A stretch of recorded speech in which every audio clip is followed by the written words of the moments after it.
Amigo Pastor Tiago, sei, vai vir o dia, vir o dia que a gente vai falar aqui só de coisa boa, se Deus quiser.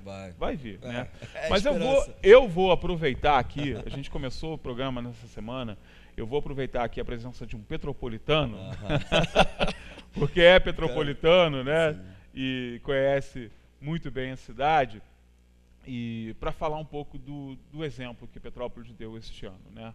Não estou aqui enaltecendo o governo do Bernardo Rossi, apesar de ser realmente um conhecido, um amigo meu, não estou enaltecendo, tem também os seus muitos problemas, suas alianças políticas são questionáveis, seu posicionamento a respeito de algumas questões também são amplamente questionáveis, mas no que diz respeito à organização de um evento para fidelizar o turista, para chamar a atenção, ele deu uma aula mesmo, né? Porque a Prefeitura de Petrópolis não gastou um centavo com essa decoração que a gente está vendo aqui, ó. Isso foi maravilhoso. Olha, né, aí, o Bernardo fez a abertura, Padre Fábio de Mello abrindo, uma decoração de muito bom gosto, né, cara? Muito bom gosto. Não estamos falando de uma decoração qualquer, gente. A gente está falando de uma decoração pensada, em que se organizou, se estruturou, se fez. Essa imagem que você está vendo aí fica à frente da Catedral São Pedro de Alcântara. É uma das imagens mais bonitas do Brasil hoje. Não estou exagerando, não. É uma das imagens mais bonitas do Brasil hoje, o que Petrópolis está proporcionando para o visitante e para o petropolitano. É isso que o turista merece. É assim que ele deve ser tratado por cidades turísticas como Petrópolis e Teresópolis. É assim que ele deve ser recebido numa época como a natalina, que o turista escolhe sair do seu lar, da sua casa, da segurança dos seus familiares, para ir para um outro lugar. Ele quer ver isso, gente. Não adianta a gente falar aqui que é bacana, é legal, a nossa cidade é linda por si só, mas se você não tiver essa beleza, se você não tiver essa estrutura, isso a oferecer, ele não volta mais. E aí a gente perde a nossa vocação turística, que é receber bem.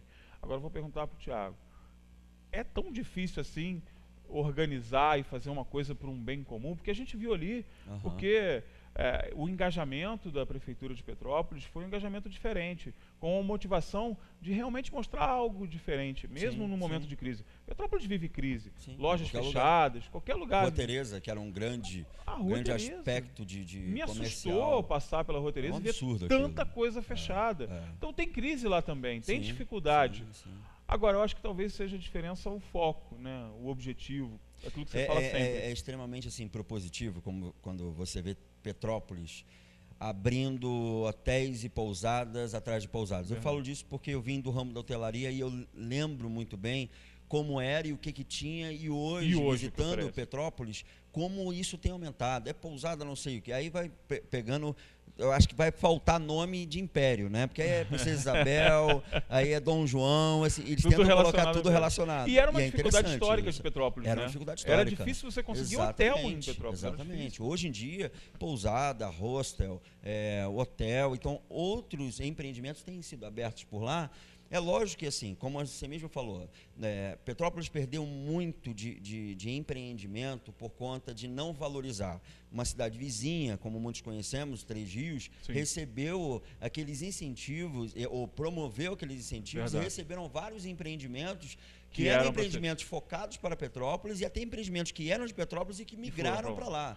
Outros lugares, fábricas. Então, ou seja, isso se perdeu muito. Foi-se nessa história de que não souberam administrar um grande ganho que havia recebido. Mas vou te falar uma coisa, sabe, Anderson? Eu talvez esteja mexendo agora no ninho de marimbondo, mas eu creio que a nossa cidade, eu digo nossa mesmo, porque é minha cidade, Teresópolis me acolheu e me recebeu com tanto primor, com tanto carinho, eu digo por vocês aqui, pela igreja que faço parte, tantos lugares que vou, no meu circuito, no meu cotidiano. Então, assim, a nossa cidade, ela não conseguiu ainda entender o que ela é e para que ela existe. Eu fui esses dias naquela casa em frente à Igreja de Santa Teresa, tem uma casa da memória. Eu vou fazer, por isso que eu estou te falando que é um ninho de marimbondo, e eu quero dizer isso apenas para a gente, como pessoa vivendo e morando e nascendo e sendo teresopolitano, como de fato me entendo agora, para a gente pensar um pouco sobre isso. Eu entrei na casa, e quando eu entrei na casa, a pessoa, ela não me direcionou. Eu não quero tratamento diferenciado, não, Sim. tá? Eu sou turista. Normal. Ou eu sou uma pessoa que quero ser recebido e entender o que tem ali, o que está acontecendo. Não tive nenhum tipo de entendimento, não sabia o que estava acontecendo, não sabia para onde ir, o que for. Então, assim, eu fiz o circuito, vez ou outra, uma pessoa falou, não, isso aí é alguma coisa assim, assado, mas nada de propositivo. Então, não teve nenhum tipo de entendimento. Pô, o que eu estou fazendo aqui na Casa da Memória? Eu vim aqui para entender de cultura, amo isso, gosto de entender, gosto de perceber, me nutro por parte de cultura, mas não fui bem recebido. Esses dias eu fui na casa Stefan Zweig, que fica no Valparaíso, lá em Petrópolis. Subi até a casa Stefan Zweig, foi um grande escritor austríaco, de grande renome, e foi um homem que foi mais produzido e mais tido como uma grande referência na Europa, na época da Segunda Guerra Mundial. Foi a casa que Stefan Zweig morreu, ele e a esposa dele, a Lotte. E a pessoa que recebeu com uma amplitude cultural, que eu saí dali dizendo, eu quero saber mais, eu quero conhecer mais, eu quero entender mais de cultura, eu quero perceber mais desse cara, eu quero ver o que ele tem a dizer. Eu já tinha lido do Stefan Zweig, Brasil, um país do futuro, onde ele tinha essa ideia de que o país que nós vivemos, com essa miscigenação, com essa capacidade de receber pessoas e de ter pessoas sem fazer a questão de distinção de pessoas. Então, ele já tinha percebido isso.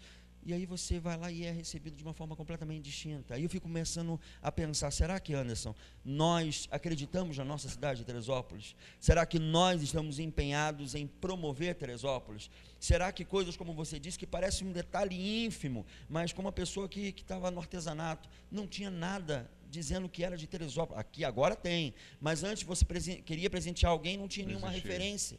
E aí você olhar para isso e dizer, mas peraí, por que não tem uma referência? Será que esse pessoal não consegue entender a capacidade, o potencial da sua própria cidade? É claro que Petrópolis, no desenvolvimento cultural, era a cidade que era referência para o Império, então tantas coisas desenvolvidas naquela cidade, mas vamos lá, Teresópolis tem toda ou até melhor potência para desenvolver aquilo dali, é só ter crédito.